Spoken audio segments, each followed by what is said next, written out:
بسم اللہ الرحمن الرحیم رب اشرح لی صدری ویسر لی امری واحلل عقدۃ من لسانی یفقہوا قولی۔ شہزادی کونین فاطمۃ الزہرا سلام اللہ علیہا کی عبادت کا عالم یہ کہ قرآن کریم میں ارشاد گرامی ہے، رجال لا تلہیہم تجارت ولا بیع عن ذکر اللہ۔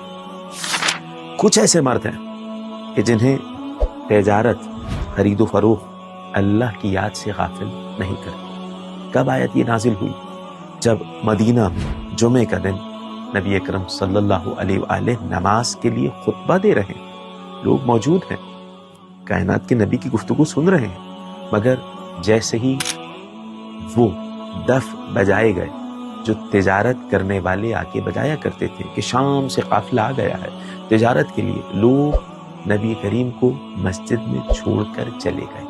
قرآن کریم میں پروردگار فرماتا ہے سورہ جمعہ، اذا رأوا تجارتا او لہوا انفضوا الیہا، کہ لوگ جب تجارت یا لہو و لعب کی چیزیں دیکھتے ہیں انفضوا الیہا، دوڑ پڑتے ہیں ان کی جانب۔ وترکوک قائما، اے رسول آپ کو حالت قیام میں کھڑا چھوڑ کے چلے جاتے ہیں۔ کمال یہ ہے کہ حدیث میں ملا، جناب ابن عباس سے روایت ہے کہ جب سرکار خطبہ دے رہے تھے، مسجد میں موجود تھے، سب کے سب لوگ نبی کو چھوڑ کے چلے گئے سوائے چند لوگوں کے۔ وہ کون تھے چند لوگ؟ علی و فاطمہ والحسن والحسین ومقداد و ابوذر و صہیب و سلمان، یہ 8 لوگ۔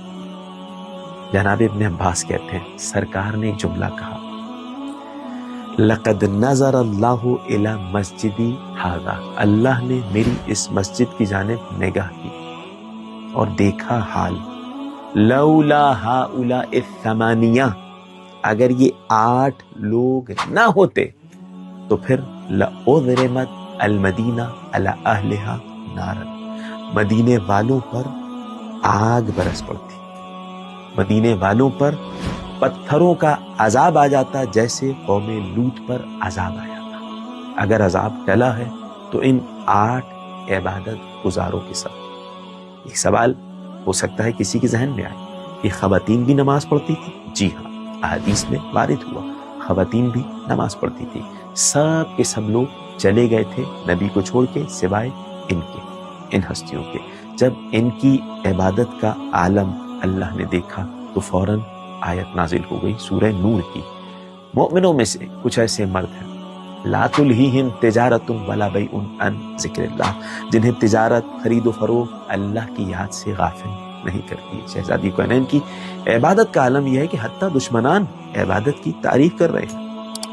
حتیٰ حسن بصری سے بھی روایت ہے، جناب سیدہ کونین زمانے میں سب سے زیادہ عبادت کرنے والی تھی، روایت حسن بصری نقل کر رہے ہیں۔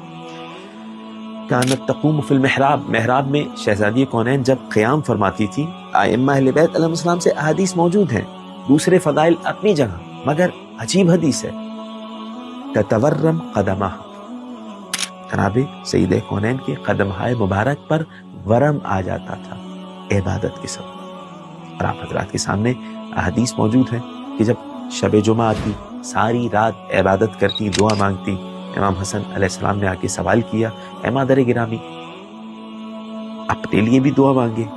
جواب دیا، الجار ثم الدار، بیٹا پہلے پڑوسی اس کے بعد گھر والے۔ یہ عبادت شہزادی کونین کا عالم ہے۔ زہرا نام ہی اس لیے رکھا گیا کہ زہرا مرضیہ جب محراب عبادت میں کھڑی ہوتی تھی تو نور نکل کے آسمان تک جایا کرتا۔